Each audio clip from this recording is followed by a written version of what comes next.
মাঘ মাসে ভুলেও খাবেন না এই তিনটি সবজি। জয় শ্রীকৃষ্ণ, রাধে রাধে, জয় মা লক্ষ্মী। নমস্কার বন্ধুরা, কৃষ্ণকথা নতুন একটি পর্বে আপনাদের স্বাগত জানাই। আশা করছি আপনারা সকলে ভগবানের কৃপায় ভালো আছেন এবং সুস্থ আছেন। মাঘ মাসের হাড় কাঁপানো শীতের এই সময় আমাদের খাদ্যাভ্যাস নিয়ে সচেতন হওয়া অত্যন্ত জরুরি। আয়ুর্বেদ শাস্ত্র এবং বাংলার চিরাচরিত লোকজ জ্ঞান অনুযায়ী ঋতু পরিবর্তনের সাথে সাথে আমাদের শরীরের অভ্যন্তরীণ বায়ু, পিত্ত ও কফের ভারসাম্য পরিবর্তিত হয়। তাই সব ঋতুতে সব সবজি খাওয়া শরীরের জন্য মঙ্গলজনক নাও হতে পারে। তাই আজকের ভিডিওতে আমরা জানব মাঘ মাসে কোন তিনটি সবজি খাওয়া উচিত নয়। তাই আজকের ভিডিওটি খুব গুরুত্বপূর্ণ হতে চলেছে।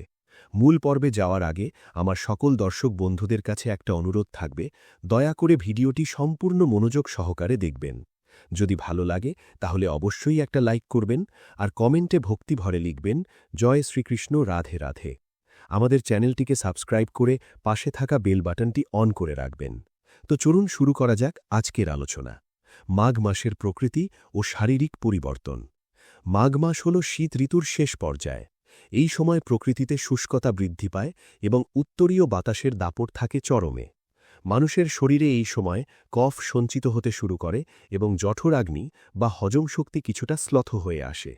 আয়ুর্বেদ শাস্ত্রমতে এই সন্ধিক্ষণে যদি আমরা এমন খাবার খাই যা অত্যন্ত শীতল বা যা হজম করা কঠিন, তবে তা শরীরে রোগব্যাধি ডেকে আনে। বাঙালি সংস্কৃতিতে মাঘ মাসের একটি বিশেষ মাহাত্ম্য রয়েছে। এই সময়ই সরস্বতী পূজা অনুষ্ঠিত হয় এবং অনেক ক্ষেত্রে ধর্মীয় বিধান অনুযায়ী মাঘী সপ্তমীর পর নির্দিষ্ট কিছু সবজি খাওয়ার নিষেধ থাকে। এই প্রথাগুলোর পেছনে আসলে গভীর বৈজ্ঞানিক যুক্তি লুকিয়ে আছে, যা আমাদের পূর্বপুরুষরা জানতেন। ১.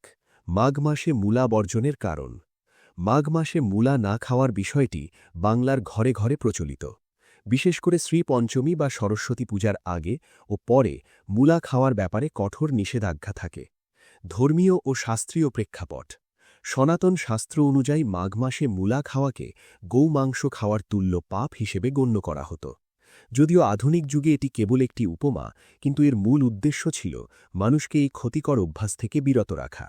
লোককথা অনুযায়ী মাঘ মাসের মূলা অশুদ্ধ এবং এটি খেলে বুদ্ধি নাশ ঘটে। বৈজ্ঞানিক ও আয়ুর্বেদিক বিশ্লেষণ। জানুয়ারি-ফেব্রুয়ারি মাসে মূলার গঠনগত পরিবর্তন ঘটে। এই সময় মূলা পরিপক্ক হয়ে যায় এবং এর ভেতরটা অনেক সময় ফাঁপা বা কাষ্ঠল হয়ে পড়ে। একে জড়া মূলা বলা হয়। অত্যধিক বায়ু বৃদ্ধি। মূলা প্রকৃতিগতভাবে বায়ুবর্ধক। মাঘ মাসের শুষ্ক আবহাওয়ায় মূলা খেলে পেটে গ্যাস, অম্বল এবং পেট ফাঁপা সমস্যা মারাত্মক আকার ধারণ করে। হজম প্রক্রিয়ায় বাধা। মাঘ মাসের শ্লথ হজম শক্তির পক্ষে মূলার জটিল ফাইবার ভাঙা কঠিন হয়ে পড়ে। বিষক্রিয়ার সম্ভাবনা। মাঘ মাসের শেষ দিকে মূলায় কিছু প্রাকৃতিক অ্যালকালয়েড তৈরি হয়, যা অনেকের ক্ষেত্রে ত্বকের অ্যালার্জি বা পেটের পীড়ার কারণ হতে পারে। ২. মাঘ মাসে ওল কেন খাবেন না। ওল একটি পুষ্টিকর কন্দজাতীয় সবজি হলেও মাঘ মাসের সেবন নিয়ে বিশেষ সতর্কতা রয়েছে। ওল সাধারণত মাটির নিচে জন্মে এবং এর মধ্যে প্রচুর পরিমাণে ক্যালসিয়াম অক্সালেট থাকে। মাটির গুণাগুণ ও ওলের পরিবর্তন। মাঘ মাসে মাটির আর্দ্রতা সর্বনিম্ন পর্যায়ে থাকে। এই শুষ্কতায় ওলের ভেতরের খসখসে ভাব বেড়ে যায়।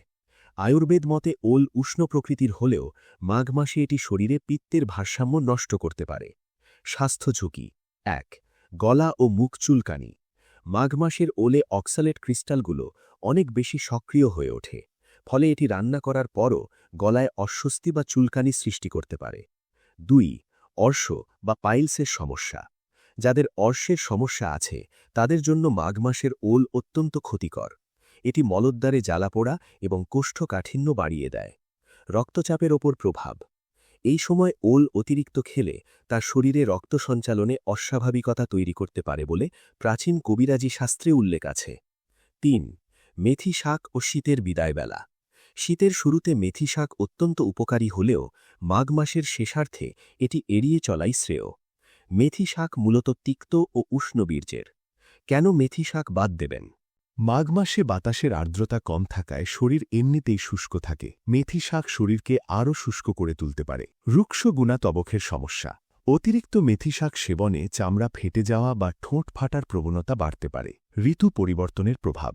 মাঘের শেষে যখন বসন্তের আগমনী বার্তা পাওয়া যায় তখন শরীরে পিত্তের প্রকোপ বাড়তে শুরু করে। মেথি শাকের অতিরিক্ত উষ্ণতা এই পিত্তকে বাড়িয়ে দিয়ে রক্তস্বল্পতা বা লিভারের সমস্যা তৈরি করতে পারে। গর্ভবতী মহিলাদের জন্য সতর্কতা। মাঘ মাসের কনকনে শীতে গর্ভবতী নারীদের জন্য মেথি শাক জরায়ুর সংকোচনে প্রভাব ফেলতে পারে, যা শাস্ত্রীয় ও চিকিৎসাগতভাবে এড়িয়ে চলতে বলা হয়। পরিপাকতন্ত্র ও সামগ্রিক স্বাস্থ্যের উপর প্রভাব।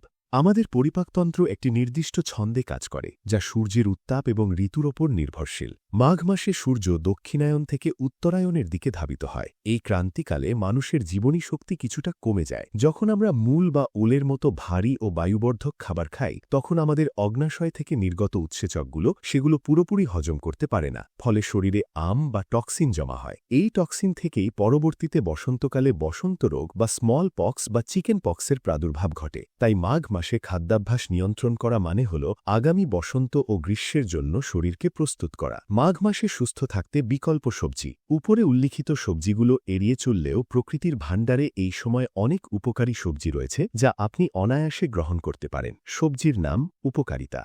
মিষ্টি কুমড়ো। এটি সহজে হজম হয় এবং শরীরে আর্দ্রতা বজায় রাখে। পালং শাক আয়রন ও পটাশিয়ামের যোগান দেয় এবং রক্ত পরিষ্কার রাখে। গাজর চোখের জ্যোতি বাড়াতে এবং রোগ প্রতিরোধ ক্ষমতা বৃদ্ধিতে সহায়ক। শিম এটি প্রোটিনের ভালো উৎস এবং মাঘ মাসের আবহাওয়ায় এটি নিরাপদ। লাউ শরীর ঠান্ডা রাখে এবং হজম শক্তি বৃদ্ধি করে। জীবনযাত্রার কিছু জরুরি টিপস। কেবল সবজি বর্জন নয়, মাঘ মাসে সুস্থ থাকতে আরও কিছু নিয়ম মেনে চলা প্রয়োজন। ১. উষ্ণ জল পান। এই সময় হালকা গরম জল পান করলে হজম শক্তি ভালো থাকে। ২. তিলের ব্যবহার। মাঘ মাসে তিল ও গুড় খাওয়া শরীরের জন্য অত্যন্ত উপকারী, যা তাপ ধরে রাখতে সাহায্য করে। ৩. রোদে বসা। সকালের হালকা রোদে বসলে ভিটামিন ডি পাওয়া যায়, যা হাড়ের জন্য ভালো। ৪. অতিরিক্ত রাত জাগা বর্জন। এই সময়ে পর্যাপ্ত ঘুম শরীরের রোগ প্রতিরোধ ক্ষমতা ধরে রাখে।